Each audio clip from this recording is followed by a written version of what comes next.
Monkees have chosen San Francisco for their first personal appearance in California. 3 p.m. Sunday, January 22nd. You're in for the most spectacular stage show ever presented by a young group. Tickets are $3, $4, $5, and $6, available only by mail order. You can order right now by sending check or money order, including 50 cents additional service charge, to Box Office, Cow Palace, Post Office Box 34206, San Francisco. That's Box 34206, San Francisco. Order now or wait for that official Monkee mail order coupon. This Sunday's paper, the Big 610 presents fantastic entertainment with the one and only Monkees Sunday, January 22nd at the Cow Palace. The Monkees are coming. The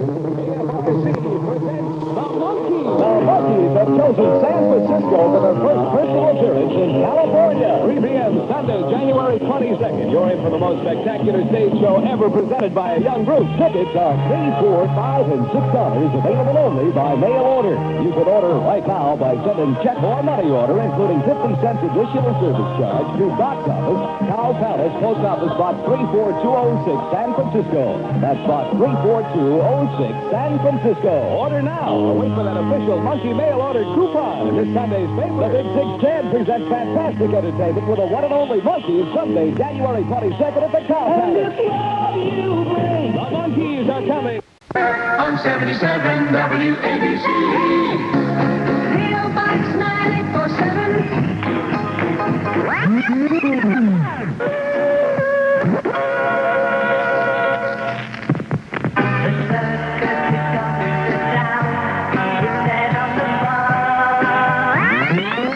What number is this, Chip? 7A. Okay, don't get excited, man. Oh, I could hide beneath the wings of the bluebird.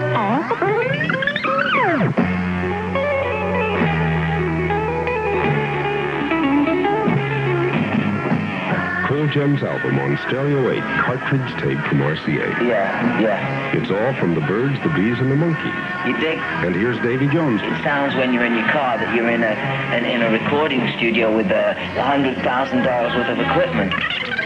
On Stereo 8, cartridge tape from RCA. Yeah, great. Yes, yours need interrupt your driver. Yeah. The airwaves and the TV scenes. And now, 30 years later, the Monkees have just recorded a brand new album. It's called Just Us. And on the line for lunch today, with thanks to Coffee Ford of Dandenong, we are having lunch with Mike Nesmith. The only difference is Mike is in New Mexico and we're here in Melbourne. Hello, Mike. Hey, Greg. How are you doing? I'm terrific, thanks. How are you? Very well, thanks. Just set the scene for us so we know exactly where we're talking to you from. You're on a ranch there, are you? Right. I'm in New Mexico in the southwestern part of the United States, out here among the mesas. I'm on a ranch between Santa Fe, New Mexico, and Taos, New Mexico. How did this album, Just Us, how did it all come about? Well, it was fairly natural. I mean, there had been a lot of people, a lot of fans over the years saying, please make another record, won't the four of you ever play together? And we were all in Los Angeles together for, I can't remember what it was, some occasion, and we were having dinner. And I just said, well, why don't we rent a rehearsal studio and play and see how it sounds? And we did, and we really enjoyed ourselves and had a good time. And once people got wind of it here in at the record company, said, well, gee, if you guys, are playing, would you feel like making a record? And it just sort of all fell together. What a very exciting thing for you. Now, we want to talk to you about the album. We also want to reflect some of the days gone by and even talk to you about 1968 when the Monkees came to Australia. But I'd like to start the program today with going right back to mid-60s and the Monkees with I'm a Believer. The best songs of all time. 104.3 Gold FM.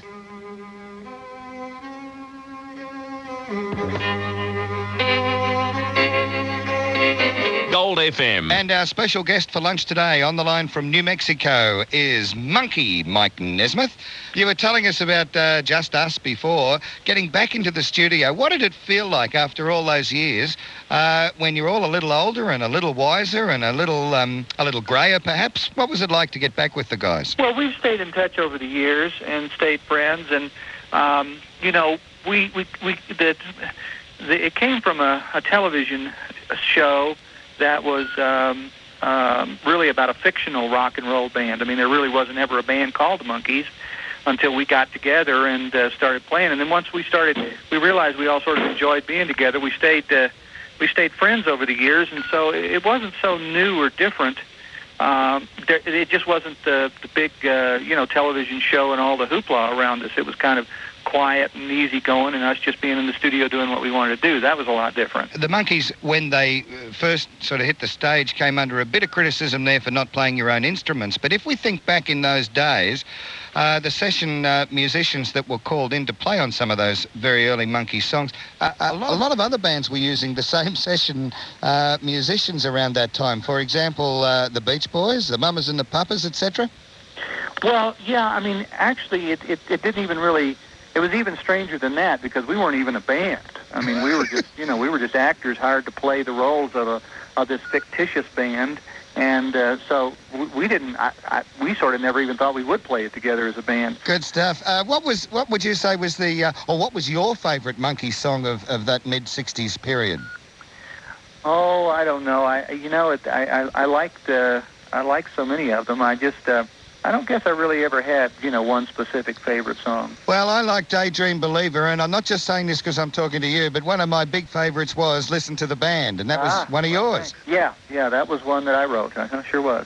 Mike Nesmith, and the reason we're talking to Mike today is because a new album has just been released here in Australia. It's called Just Us, and it's the Monkees' latest album. After 30 years, they've just celebrated the 30th anniversary of starting up, and now the new album.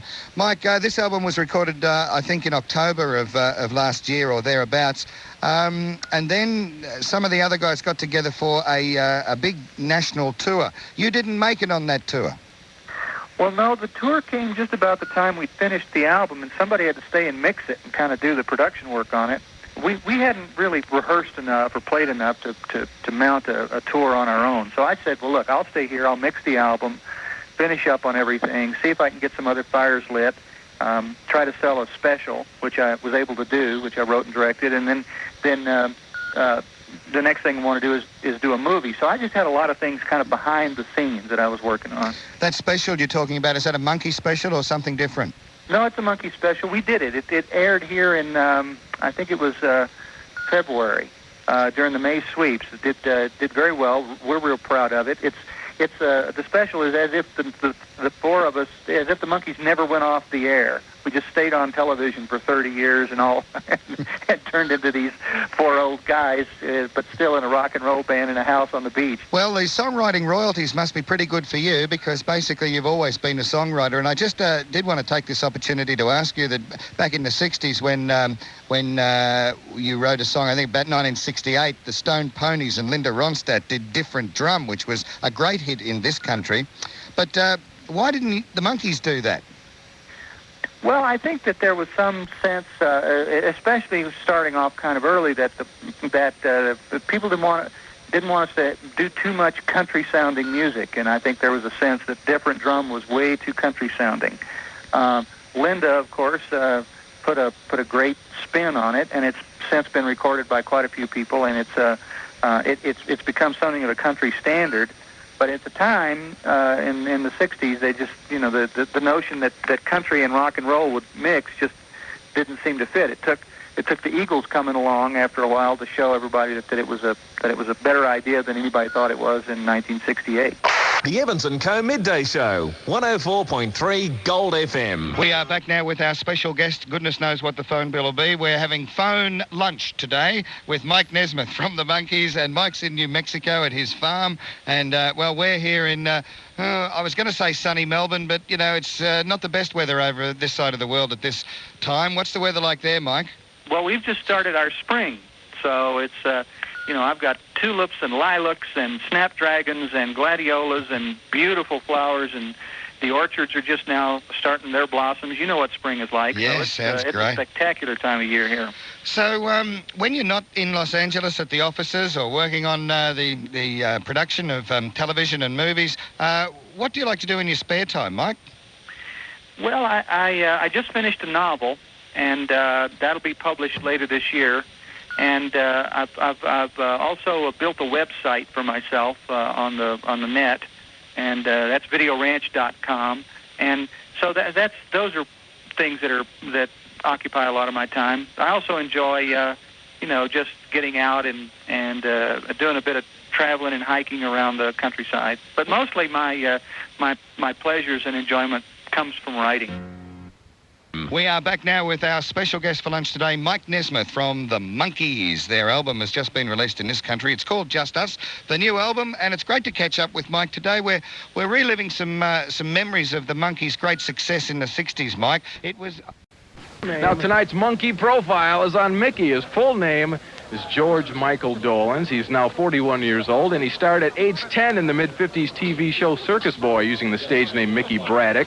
He released a handful of 45s before trying out for the Monkees with titles like, get a load of this now, Huff Puff, and Don't Do It. Now, Don't Do It featured Glenn Campbell on guitar and was re-released after the Monkees were hot, charting at number 75 in 1967. Micky also released a 45 with his sister Coco called Doomed to War back around 1964. And after the Monkees broke up, Micky did voices for cartoon shows like Scooby-Doo and The Funky Phantom, and he also auditioned for the role of Fonzie on Happy Days, which of course went to Henry Winkler later on. And he made more 45s. He reportedly made a film with Linda Lovelace. He toured around 1976 or so with the Dolenz, Jones, Boyce, and Hart show. He did some stage shows, and he now lives in England, where he works for British television. And, of course, the Monkees are touring this summer with Micky, Davey, and Peter, and Mike Nesmith has reportedly made a few guest appearances. Now, see, tomorrow night, we have another 10 Monkees tracks for you. Plus, get a load of this now, I'll be playing the brand new 45 from the Monkees. It was just released today. We have it. We're going to play it for you tomorrow night.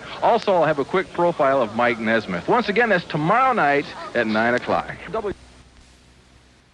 For broadcast on November 18th, track 1. How bad were the Monkees really? 9 years ago, when they first appeared on television and began taking over top 40 music, most people in the music industry said they were terrible. Nowadays, a few sophisticated rock critics have changed their minds about the Monkees. We'll be talking to Micky Dolenz and Davy Jones after this for Clairol's Clouds of Opalescence, public body bath, body powder, and body splash. Here we come. In the fall of 1966, 4 personable performers were brought together to portray a striving rock and roll group in a new television series. Hey, we're the Monkees! The Monkees were overnight successes, rivaling even the Beatles in popularity at the time. That instant success antagonized other rock performers and music industry executives. They claimed that the Monkees were manufactured and exploited for crass commercial reasons by TV. These days, Micky Dolenz looks back at that sort of attack and says, it wasn't put together any differently than David Geffen put together Crosby, Stills, and Nash. He went out and he found Crosby from one group, Nash from another group, Stills, and he took elements from different areas and just put them together for a super group. And that's what people don't understand, is that we didn't appear over Guam in a cloud, just drift down to earth. Davey just gotten off Broadway. I'd had a TV series when I was a child. Mike was with Randy Sparks and the New Christy Minstrels. Peter had been playing with the Mamas and Papas in New York.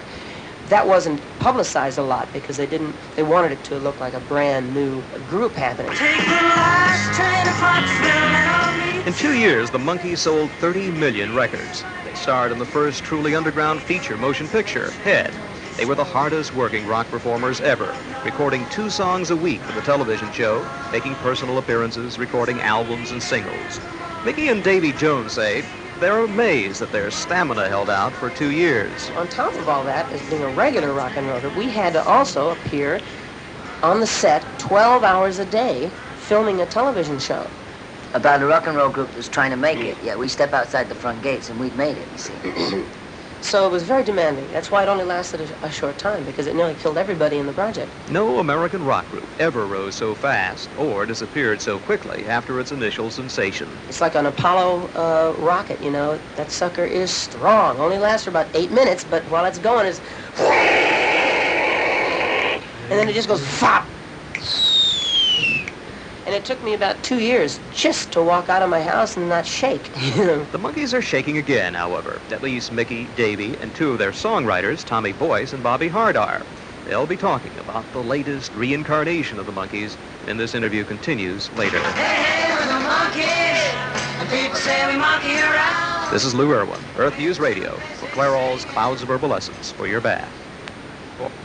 For broadcast on November 18th, track 2. The Monkees are back. A couple of the faces are different and they have a new name, but there's no mistaking the old sound. We'll be hearing it after this from Clairol's Clouds of Herbal Essence, bubbling body bath, body powder, and body splash.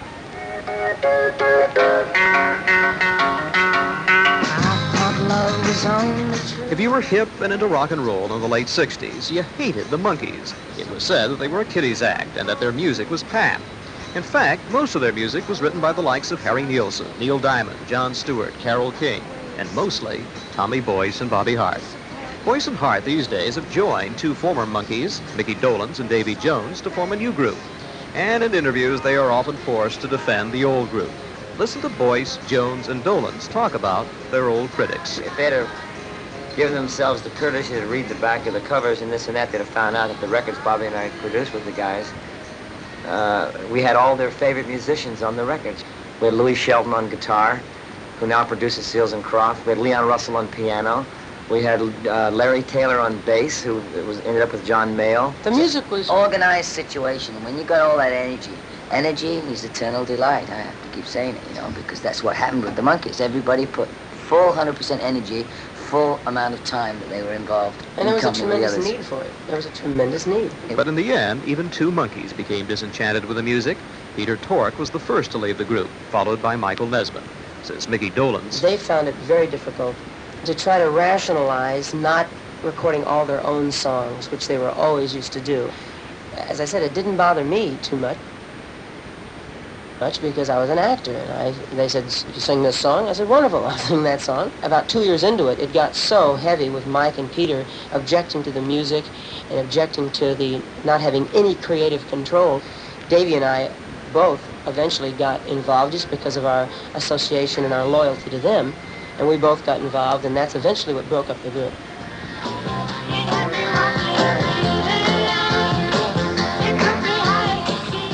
They sound like the old Monkees, but because of legal entanglements, they are only able to call themselves Dolenz, Jones, Boyce, and Hart.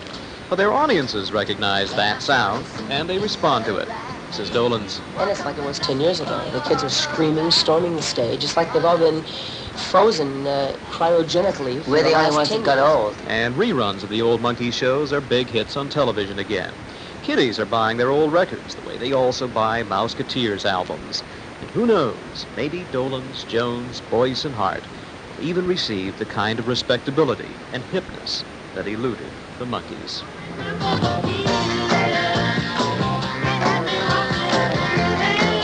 This is Lew Irwin, Earth News Radio, for Clairol's Clouds of Herbal Essence for your bath. Broadcast on August 2nd, track 1. Micky Dolenz was once a Monkee, but after his career with that 60s group ended, he found himself out of work. Few doors opened for him in Hollywood, but in London, where I interviewed him recently, things were different. We'll be talking to the former Monkee after this for Budweiser. Hey, we're the Monkees, and people say we monkey around, but we're too busy singing. Micky Dolenz can't seem to escape his past. 13 years ago, he was a Monkee. Today, in the minds of many, he still is. In England and Japan, where the old Monkees television series has been revived, Monkees record albums are again big hits. Micky lives in England now, where he is a TV director, and he claims that he pays no attention to the Monkee madness that occasionally flares up around the world. What happens is that the television show gets re-released, which it was here not too long ago, in reruns. And there's a whole new generation of children who see the show and think it's brand new because they don't understand what rerun means. And as for the record, all 8 albums are in the charts in Japan. They want me to go over there and do a concert. Would you? No. No, Micky Dolenz has put the Monkees far behind him. He says that he realized at the height of the Monkees' success that people would identify him as a member of that group, even though he was only an actor portraying a drummer in a rock group. He knew he would be typecast, and he was. It's been difficult at times to create a new career for myself. But that's expected. I mean, when you're associated with something that's successful, people are going to think of you in those terms. And for a long time after the Monkees' trip ended, Micky Dolenz found it difficult landing a job. You tend to be furniture in your own hometown, in any business. People tend to overlook you because you're there all the time. Familiarity breeds contempt. Then, 4 years ago, Micky Dolenz went to England to perform in a play. He found the doors of television executives there wide open for him. When I came here, A, I was a novelty. B, the Monkees had a tremendous respect over here.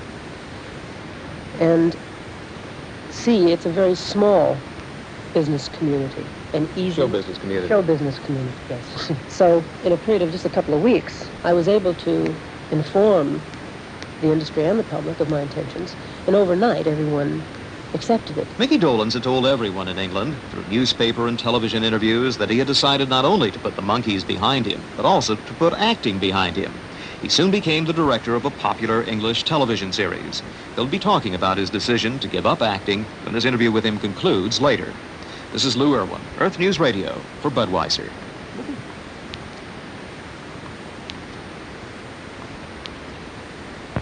For broadcast on August 2nd, track 2. Micky Dolenz was once one of America's biggest rock stars. He was one of the Monkees, the drummer, although Dolenz couldn't really play the drums. He says today he regarded himself simply as an actor, but even at that, he was a reluctant one.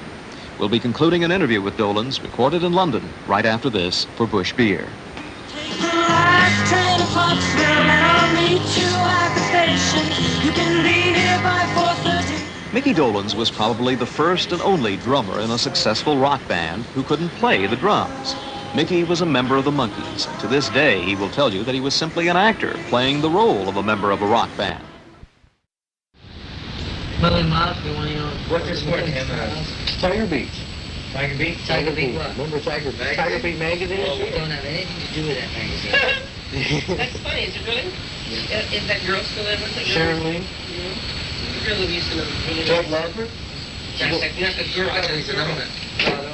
Is that a Chuck Loffer magazine? And. Is that a Loffer publication? It was Ann. Something here. It's really sweet. Just tell me. Okay, at any rate. Just talk about Go ahead and, why we're doing here, why we're here. Oh, go ahead. Okay, you guys, do you mind talking about the Old Monkee Show? No, that's what we're going to be doing, the Old Monkee Show. The Old Monkee Show. You don't mind. Okay. Direct the questions so one person or the other, because otherwise we'll all stop and watch and remember. Okay, Mick, how did the Monkees all begin? How did you get the job? Make it brief, okay? Read the Tiger Beat. In every old issue that was ever written. You really want to know, right?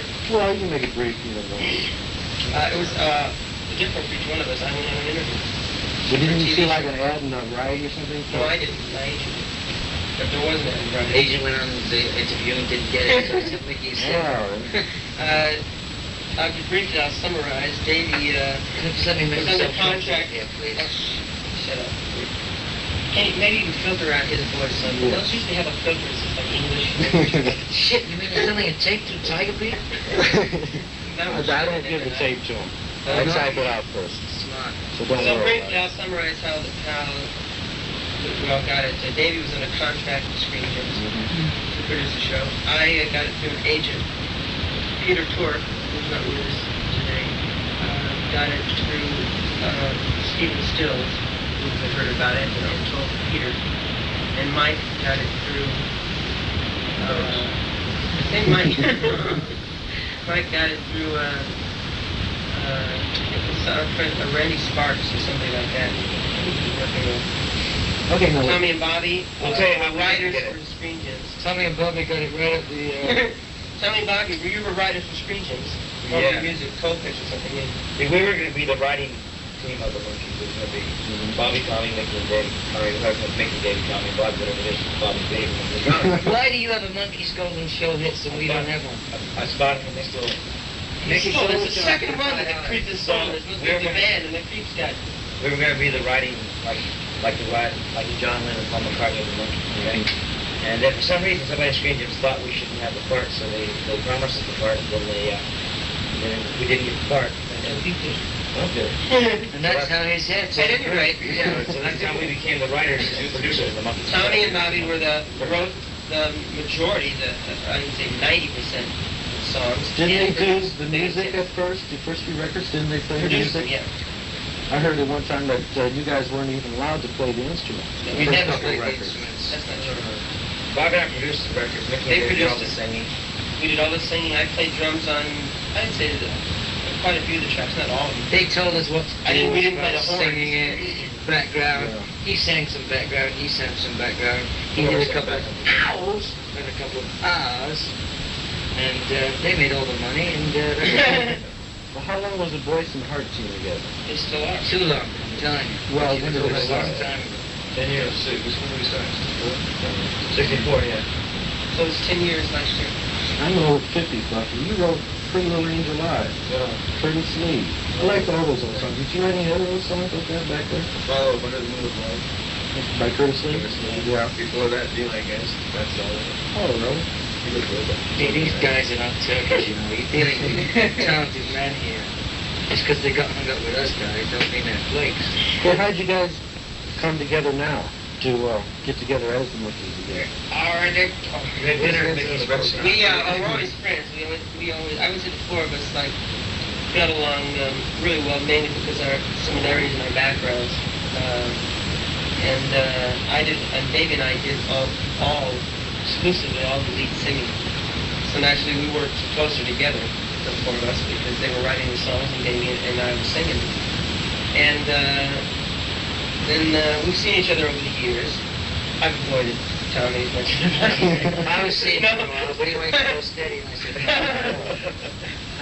we've seen each other over the years, just because we live in and have the same friends and the same business.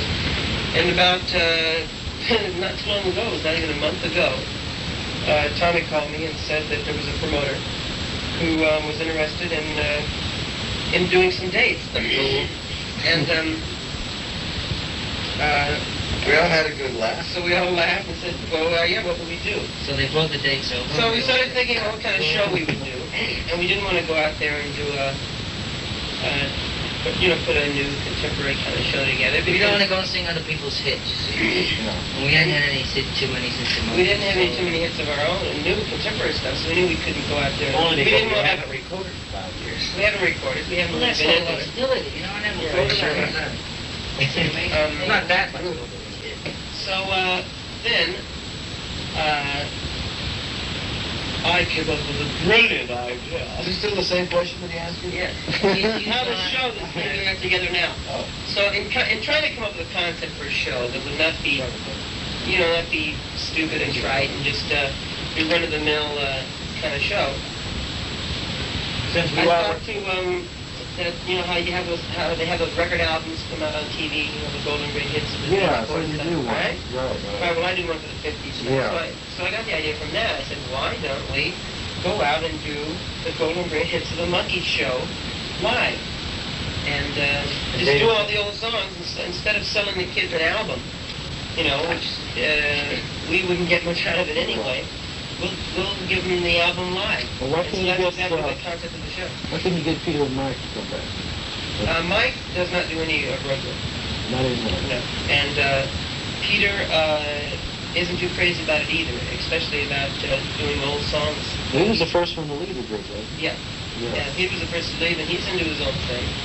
And Mike is into his own thing, and they didn't sing any of the original hits, so they wouldn't really have had that much to do.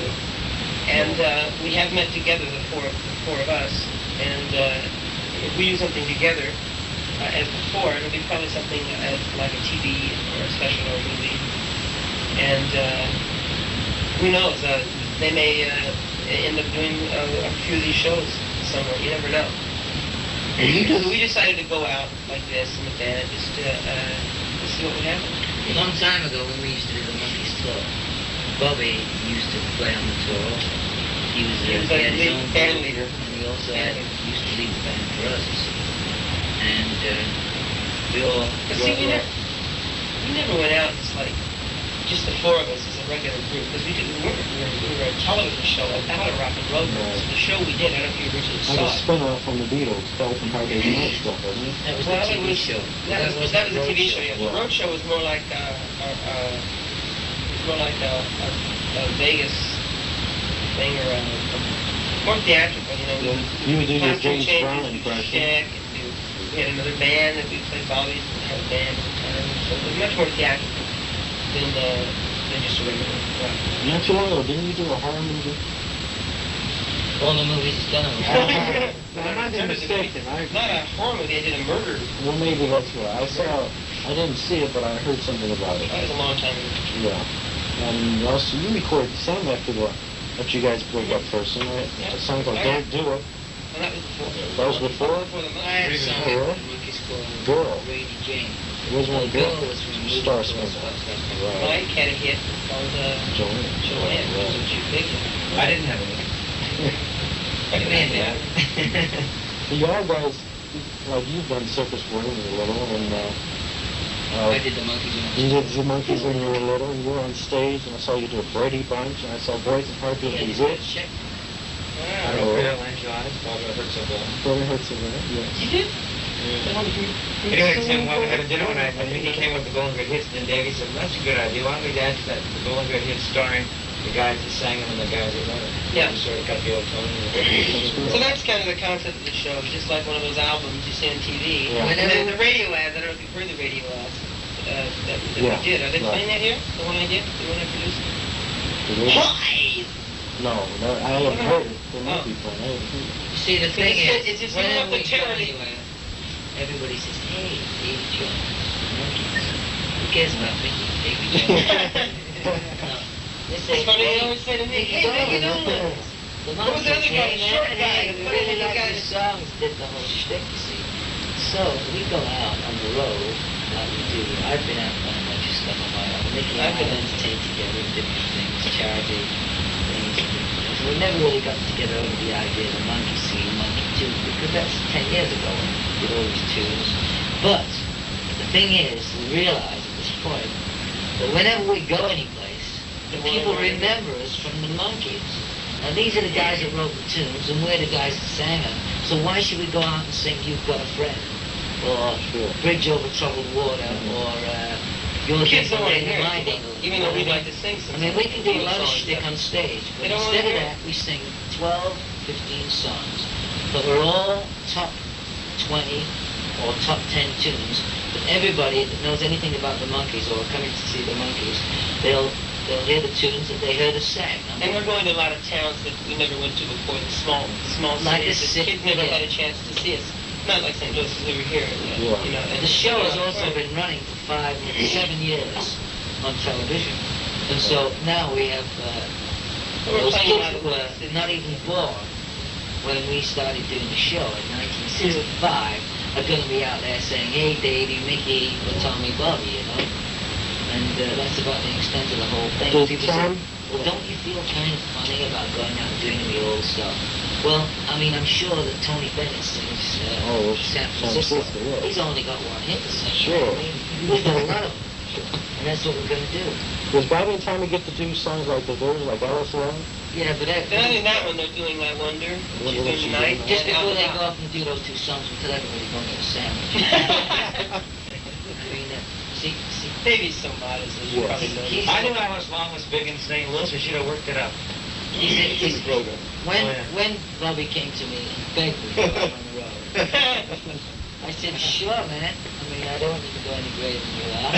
You're getting old. And you need the break. And I need the break. Okay. And Mickey's saving up for his operation. And that's about it. Tony says, if you don't go, guys, I'm going to bust your noses. Yeah. So there we go. Tony, Oh, David, I've seen the movie Head, and I don't understand that. Movie? Is there a plot to it? I don't understand the movie. I like it, but I don't understand it. Yeah, the plot, it's very episodic. It's probably the first major episodic movie to come out of a major Hollywood co-production company. It was, the plot more or less was it's that chapter an abstract, it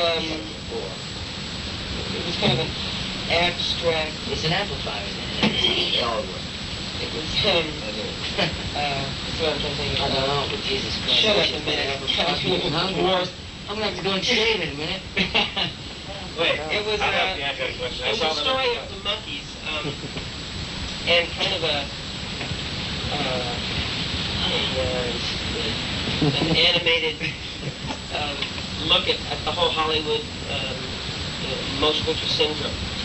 And using us as the example, it more or less exemplified the creation of an entity in Hollywood, and their rebellion and their confusion and their, which is the black box. The black box was like, we used to joke a lot about when we were on tour, by going from one black box to another, from a black limousine into a black garbage entrance of a hotel, into a hotel room, into a black tunnel of an amphitheater, and we never saw anything but these black tunnels.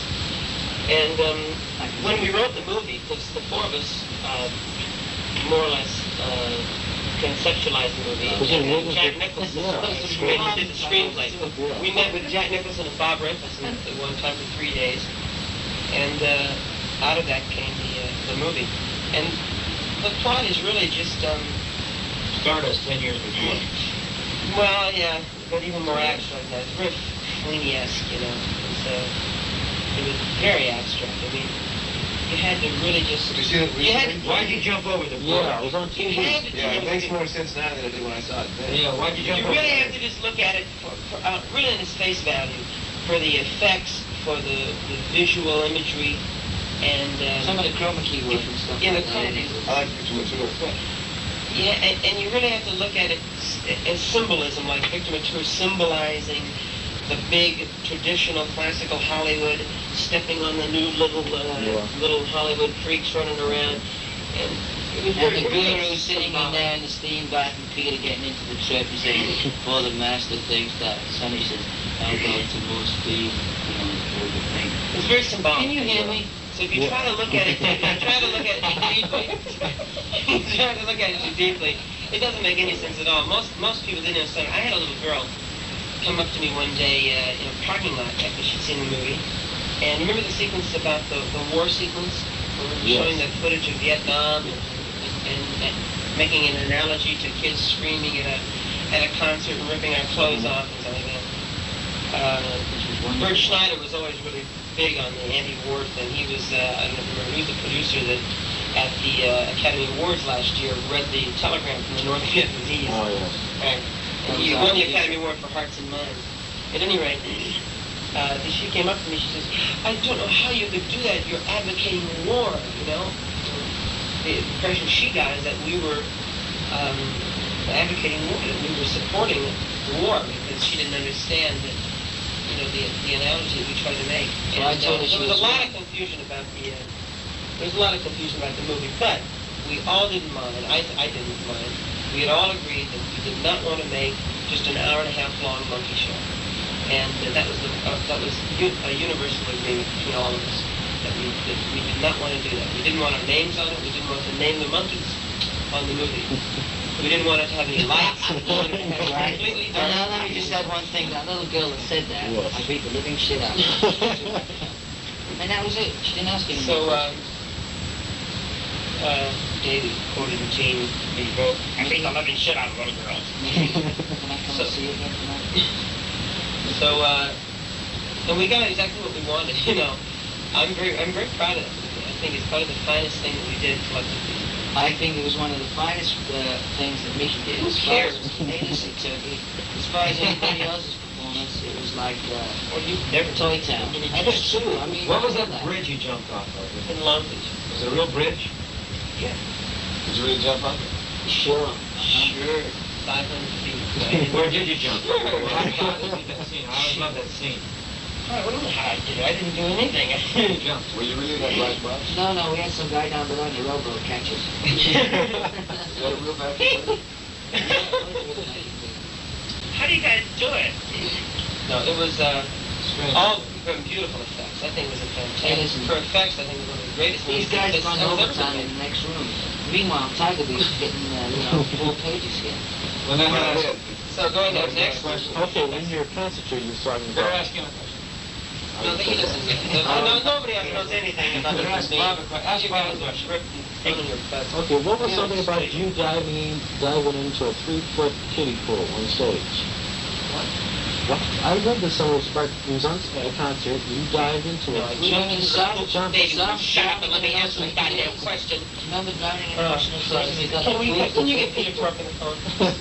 Where's the phone? Oh, Christ. Just Black Peter in. He's on steam. Listen, I jumped into the pool at the Hollywood Bowl.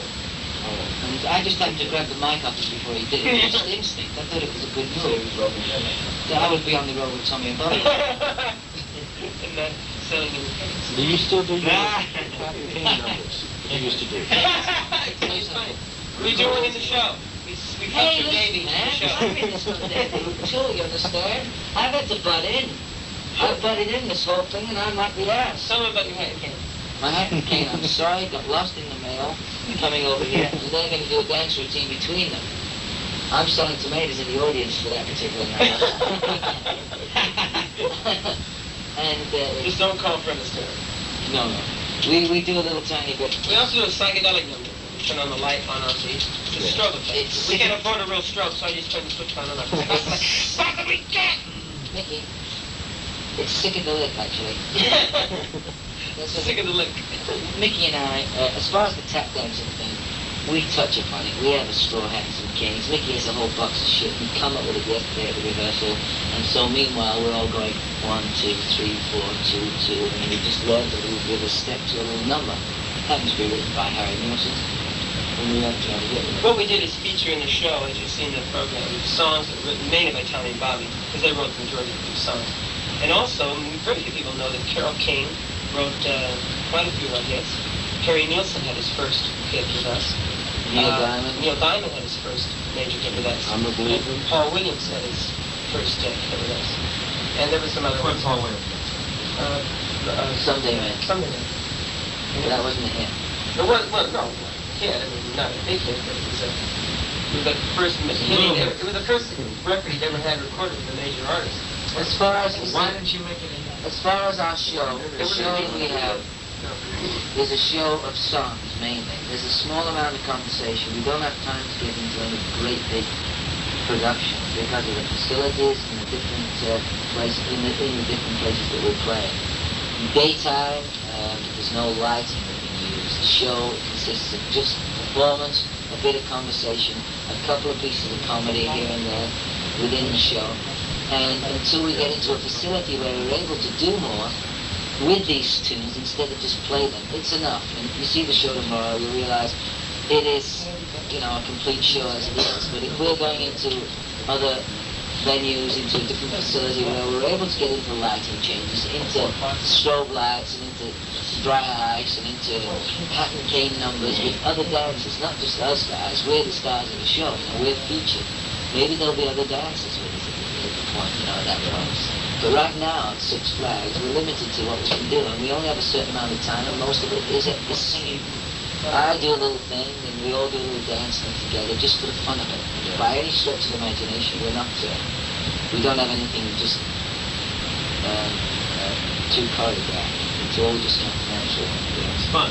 It's fun. And that's the idea of the show. We started together. We all met, the four of us were together before the four of them were together. We all sat and talked for days and weeks. And that's just about it. We're just getting 10 years later, the same way we started. But it's not a chore, you see. It's not a chore for us to go out there and sing these tunes. It's something... Chore? Yeah. Chore. That's what I said. I said a chore. A chore? I didn't say a chore. I said a chore. It's summertime and it's fun. You're telling me how to speak? Jesus Christ, you guys ain't learned to speak in 200 years. It seems like the right thing to do, and Tony got the whole thing together, and people who are working on it are very excited about it. And everybody knows that we're together before us, and it's fun, it's honest, and there's no questions, and that's it. We're just singing straight music. We've got four guys that are real competent musicians, and we're just going to have some good times and sing some harmonies and sing some tunes that, we've got 15 tunes that if anybody has ever listened to a Monkee album, they'll realize that it's all recognize those songs?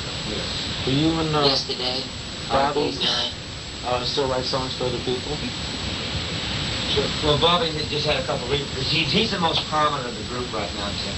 He just had 2 hits, Keep On Singing by Helen Reddy, and Something Wrong With Me by Austin Roberts. On the back page of the book, you'll see I have an ad for a book I wrote on the inside cover. I have a book on how to write a song myself.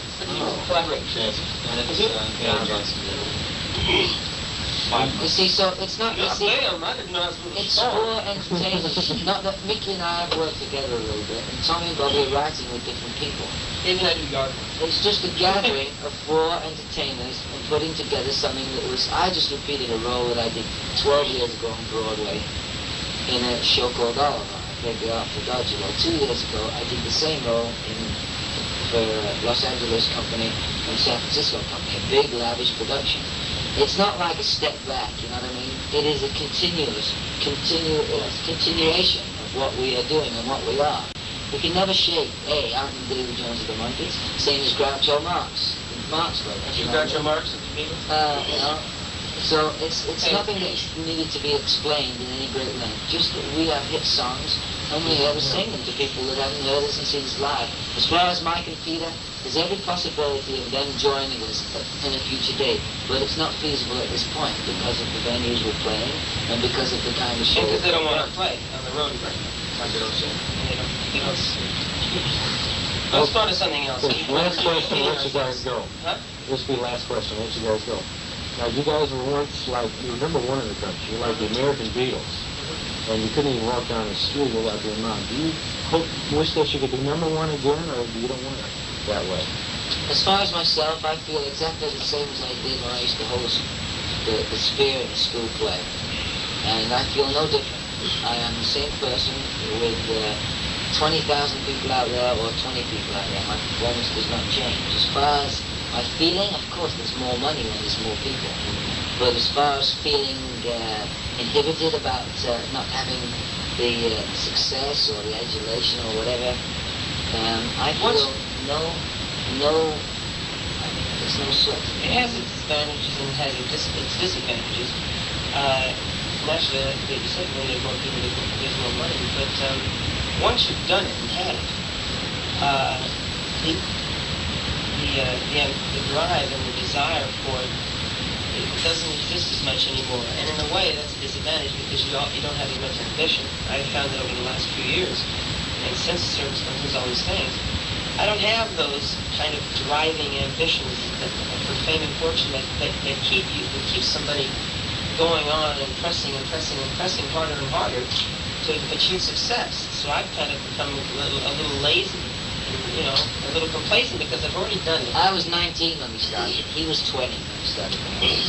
I mean, that's pretty young, you know. And to have done what we did. And these guys have been writing for 20 years. He's been writing for 20 years. He had a hit song 20 years ago. I mean, I would like it to happen, but it's going to take. It would take somebody else to really leverage it. I mean, as far as musical influences, I'm sure a lot of people I identify with Pretty Little Angel Eyes, or will identify with his latest one, Keep On Singing by Helen Reddy, in time from now. But we're not schlocks. We'll be around entertaining for the next 20 years. I mean, I understand there's a lot of hit groups around pulling in thousands and thousands, but you take Rod Stewart putting down in downtown St. Louis, and nobody would know who the hell he was. You take his face or my face, and they know who we are. And so there's that kind of thing going for us. Not that we want his success, because we've had his success, the kind of success that he's getting now. It's a whole different ball game, but it's just a continuation of what we are. We're just carrying on entertainment. I mean, he does theater, I do theater. They write new songs every day. I mean, and this is what we are, 4 entertainers joining forces to. See, put out one. I'm trying to please the piece of fans. energy. What Bobby and I came up with when we read the script, and we were going to be the writing Monkees, and it didn't work out for us to become the Monkees for various reasons. Politics. There was a void in the American music at the time. There was like a void for something to happen, and we needed projects coming on. And our music became like a happy-go-lucky type of music. We've always been linked with our music and fun shows and the distinctness and that energy. Our music was always like to make people happy. Like the Boyce and March sounds like happiness, good time, summertime, bubblegum music. And so when 4 of us got together, all this music, it created that. It was like a new indie job, like the Beatles had checked out, the Stones had checked out, and there was this new thing happening. It was all this happy, smiling, go-lucky, make everybody feel good music. You could see it every week on TV. Yeah, so we were like noted for that, So, in fact, they wrote a song once, by the 1910 Game Fruit Company, it was called Bubblegum Music. the Turk called all the king of bubblegum music. That's right, well, down, the bubblegum music make me feel so good. Good, good, good, give me more, more, more of that bubblegum music. Tommy Boyce and Bobby Hart, I wonder what she's doing tonight while the Monkees sing Valerie. And it was 10 records, you know. But it was like, they wrote that song because of what we did and what the four of us stood for. Make people feel good. That's what we're doing now, making people feel good. They want to see it. For the first time, it makes sense again what you just said about Tommy Boyce and Bobby Hart and the Monkees and what happened to Valerie. Well, all of a sudden, 10 years later, some guy turns around and does MGM, Jeff Berry, and did that record, you know what I mean? It just is a changeover. It's not that it's our time again, it's just that the desire is there once more to go out in front of the people.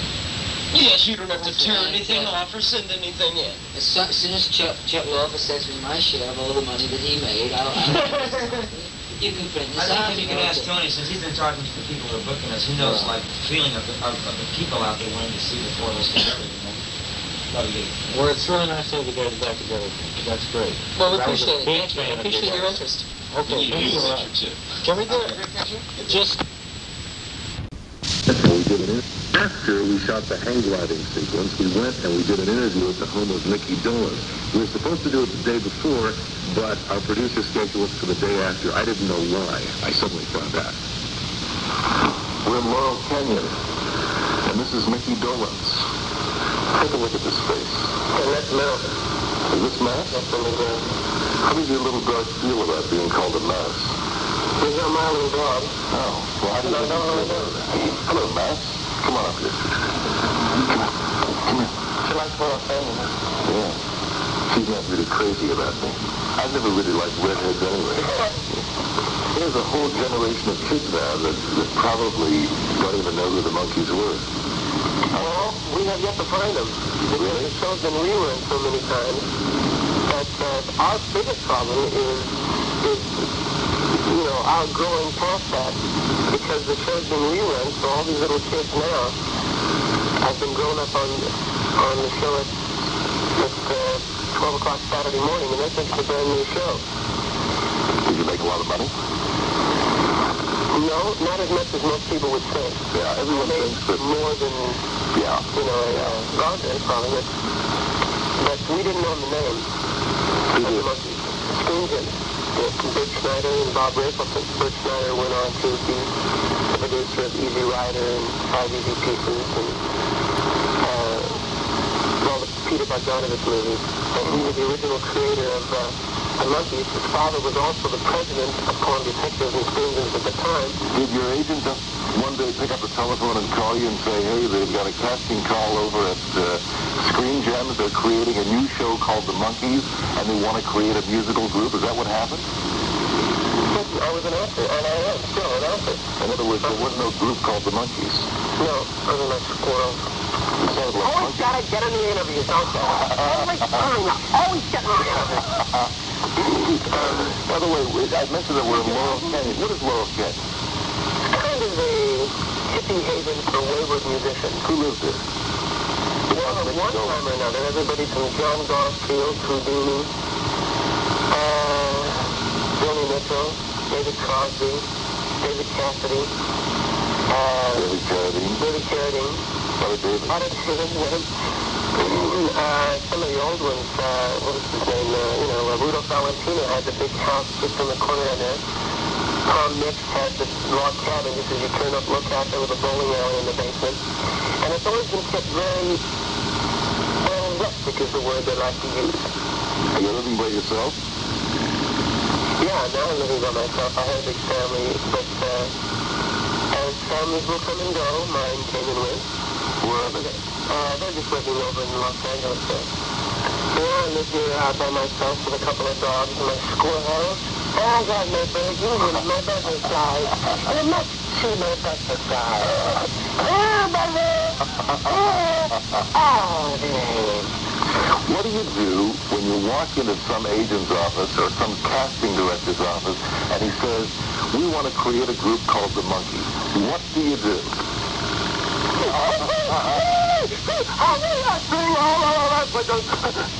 Anything you can. What did you do? Just about that. The interviews were very loose, and I detected immediately that it was kind of a crazy time. So I turned on my crazy button. You know, I've been to interviews all my life. Originally, I did a series called Circus Boy when I was a little kid. You wrote the Long before your time. Yeah, riding the elephant. Why do I remember that? Because you're the Jewish kid, didn't you? Probably not much older than I am. And so I used to go in interviews, and you can always tell when you go in what they're going to be like. And this one I could tell was going to be kind of crazy. And I liked the idea of the script, and I had an idea, I had a feeling it was going to go, the idea. So I went into my records in Melbourne. So I went into the office, and Bert Schneider and Bob Rafelson were there. And I forget that they had a bunch of paper cups stacked up with ashtrays on the desk. You know, very loose kind of, a bunch of paper cups and ashtrays stacked up. So I walked in and grabbed one off the top, and I moved over there and I said, checkmate! You know, something stupid, and they loved that. How many years does the whole thing last? I don't remember. A distant haze. It was 2 years of actual hardcore filming. And then a couple more years of concerts and recording and stuff. Yeah, the main work was done in a period of only about 2 years. It's amazing, you know. One of those projects was like an Apollo, a Saturn V, you know. It's 200 million pounds of thrust, but it only lasts 30 seconds. I know. And that's great. That's kind of like, you know. What happened after all the thrust? I mean, we're up to about 1970, right? Yeah, well, I had to recuperate for a couple of years because it was very, very, very hard work, and it was very intense. And not only did we have to fulfill the obligations of a rock and roll group, which is tough enough as it is, recording and albums and touring and rehearsing, but we had to be a TV show too, actors from 7 in the morning to 7 at night, you know, half of the year. So we had to fulfill 4 or 5 different roles, and for 2 years, like 2.5 years, I don't remember much of it. It was just so intense that I remember very little. I remember getting up and going to work in a daze and acting silly, coming home, having a taco, going to recording sessions, getting up recorded and going on a tour, coming back. I don't remember too much of it. And so it took me a couple of years to recuperate. And now you're recuperating from that thing around your arm. What happened? I went hang gliding. Something I think you're familiar with? Yes. Yes. And I've been flying for 3 or 4 years. And I made the fatal mistake of not taking it seriously, just kind of going out there to have a little fun, and also I'm just going to go practice on a little practice show. I've flown from 3,000 feet, you know, real high, which is relatively safe once you're up there. The most dangerous time is when you're on the ground. Just kite handling, and that's what happened. I was on the ground, and there was some gusty wind conditions. And the great wind god said, "No, Missy," and picked me up and threw me upside down and broke my arm. Get you! And that's what happened. You have to be very careful. It's a very serious sport. After that whole thing, did you have a lot of trouble making a living? Well, I didn't try. I just was living off all the money I'd made on the Monkees and just waiting for, you know, these giant concepts. And I was sitting in a lot of pipe dreams of, like, movies and screenplays. And I have all this stuff, and now it's been being put to use. But at the time, I was waiting for it all to come to me. And people forget very quickly when you live up here in Hoover, you know. And so for a few years there, I was very inactive. Overtly. My mind was just a beehive of projects and ideas and concepts. But I wasn't overtly active, so it didn't help my marriage at all, because I was just laying around here all day staring at the bark. And it didn't help my career too much either. But, on the other hand, it wasn't much that I could do. I couldn't go out there and do everything I wanted, I found out. Because there was such a not a stigma, it's the wrong word, because that implies image. Yeah, it's an image that just pass on you, and I don't want to live it down or anything. I'm very proud of it, and I think it was so successful, and I'm very happy with everything I did during that time.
Okay.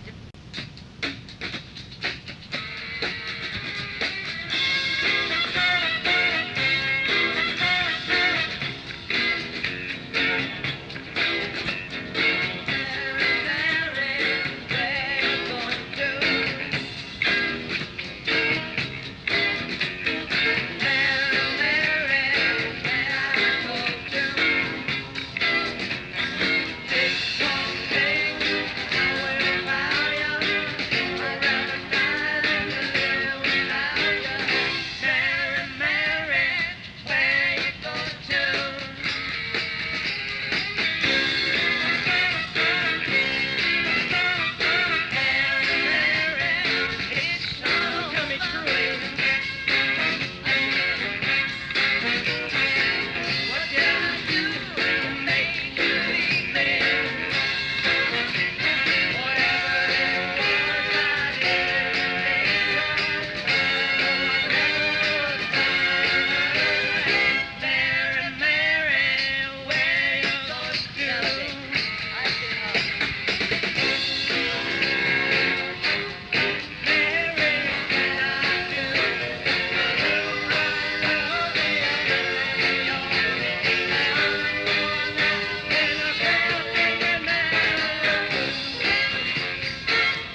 the sun.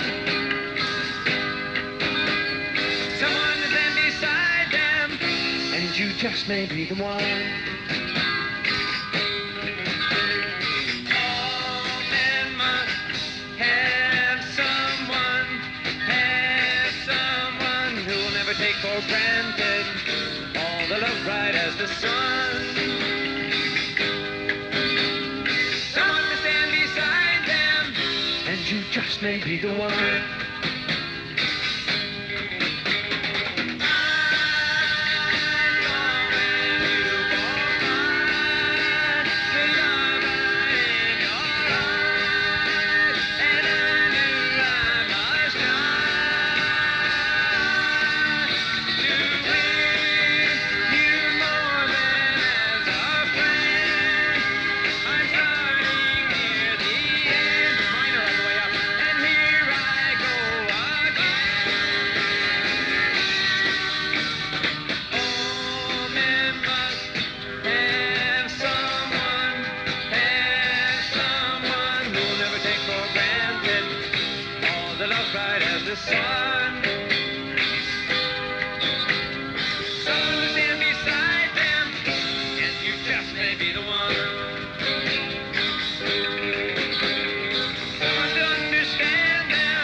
Next one is Stepping Stone, so we got to lead into this one, however we did it before. Nothing. Huh?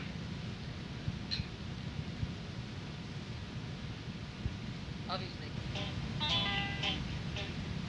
Gonna get up on my pain, we get in my heart. Catch me the fastest train, I'm gonna make me a brand new start, but that's okay.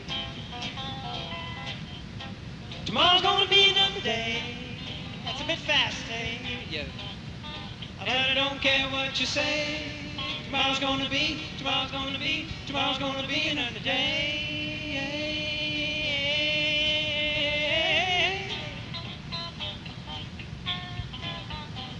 Don't know where to fish, swimming in the deep blue sea. I'm gonna catch me a pretty little one, and she'll be good to me, but that's okay. Tomorrow's gonna be another day, yeah. And I don't care what you say. Tomorrow's gonna be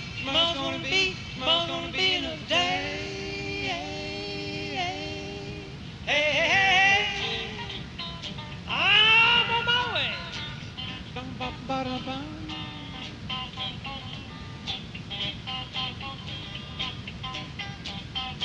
Oh, that's okay.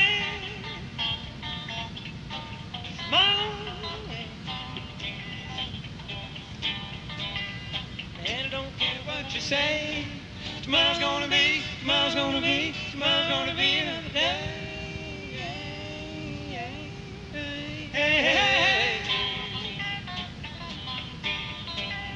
Well, I ain't gonna think about you, because there ain't no news no more. I'm gonna make it better without you, just like I lived before, but that's okay. Tomorrow's gonna be another day, hey. And I don't care what you say. Tomorrow's gonna be another day, yeah. I'm on my way.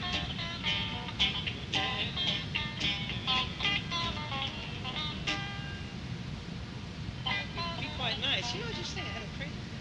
And I'm gonna make me a brand new start, but that's okay. Tomorrow's gonna be another day, yeah. And I don't care what you say. Tomorrow's gonna be another day,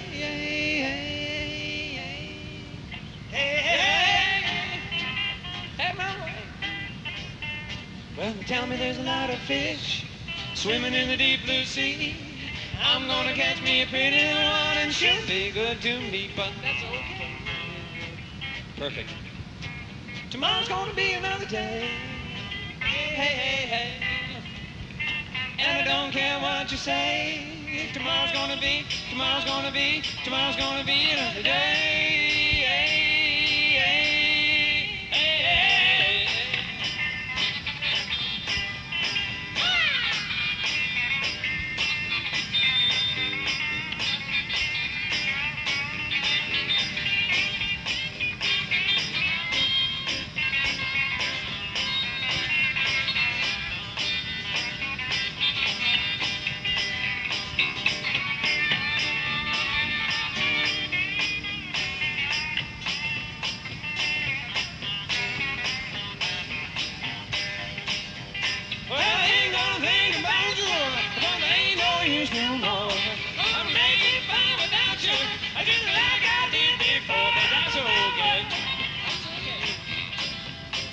Tomorrow's gonna be, you could be in here by now, yeah.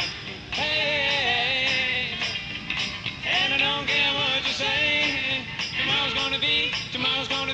Tomorrow's gonna be another day. Hey, I'm on my way. Yeah,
tape.